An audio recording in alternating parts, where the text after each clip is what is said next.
Ang pag-atake ng Estados Unidos sa Iran ay bunga ng mahabang kasaysayan ng tensyon, galit at tunggalian ng kapangyarihan. Hindi ito simpleng alitan, kundi isang salaysay ng kontrol, ideolohiya at interes. Sa mundong puno ng tanong, may mga kwentong binura, itinago at tinalikuran. Mga pangyayaring pilit nililimo, subalit ang bakas nananatili. Ito ang isa sa mga kwento at ngayon pag-usapan natin.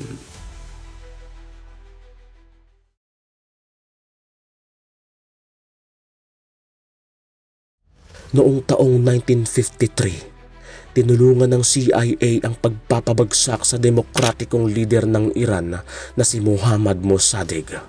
Matapos nitong bawiin mula sa dayuhan ang kontrol sa langis ng bansa, sa kanyang lugar, muling iniluklok ang siya, isang pinunong diktador ngunit tapat sa Amerika.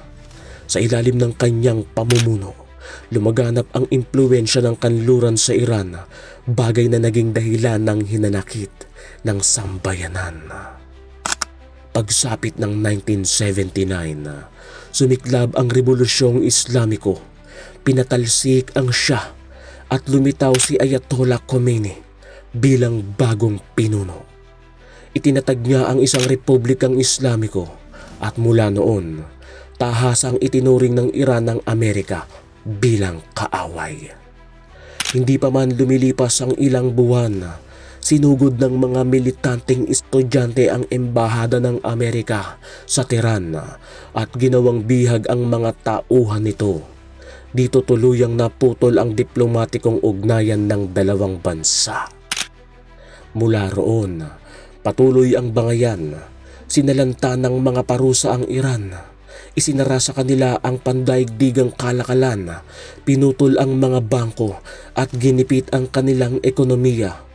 Ngunit lalong tumindi ang tensyon nang akusahan ng Estados Unidos ang Iran ng palihim ng paggawa ng armas nuklear, isang hakbang na hindi matanggap ng Amerika. Lalo na't ang Iran ay kilalang kalaban ng Israel, pangunahing kaalyado ng US. At noong Enero taong 2020, pumutok ang pinakamalaking kaganapan.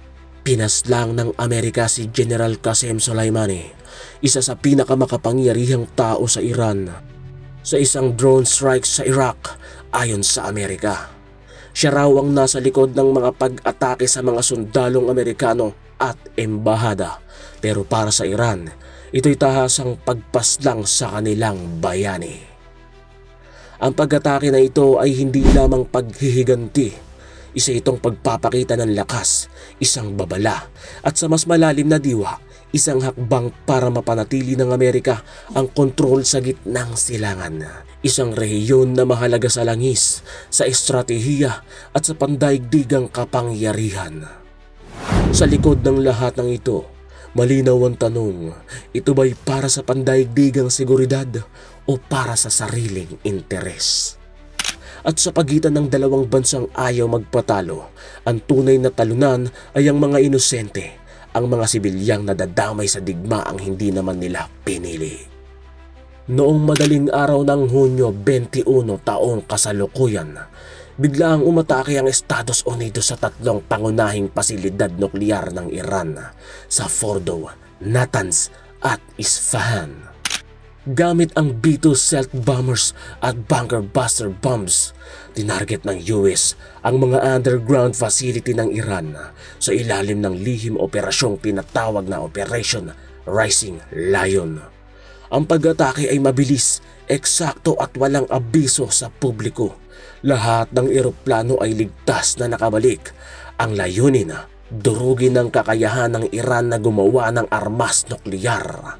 Ang epekto, nagbabadyang digmaan sa gitnang silangan. Tumugon ng Iran ng matinding babala. At ngayon, nakabitin sa ere ang tanong, saan ito hahantong? Sa dulo ng lahat ng ito, Muling napatunayan sa daigdig na pinaiikot ng kapangyarihan at takot ang kapayapaan na isang ilusyong madalas masagasaan ng mga eroplanong nandigmaan. Habang tahimik ang mga lungsod at ang mga tao'y abala sa kani-kanilang buhay, may mga desisyong ginagawa sa lihim ng lihim ang mga utos na kayang magpabagsak ng mga gusali, magpasiklab ng apoy at magpalutang ng kaba sa bawat sulok ng mundo.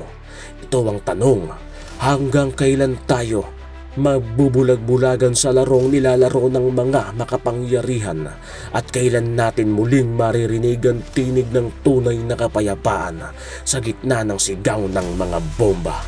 Ito ang Future and History TV at sa bawat pangyayaring binubura ng ingay ng politika, handa akong magsalaysay hindi lang ng balita kundi ng katotohanang kailangang marinig.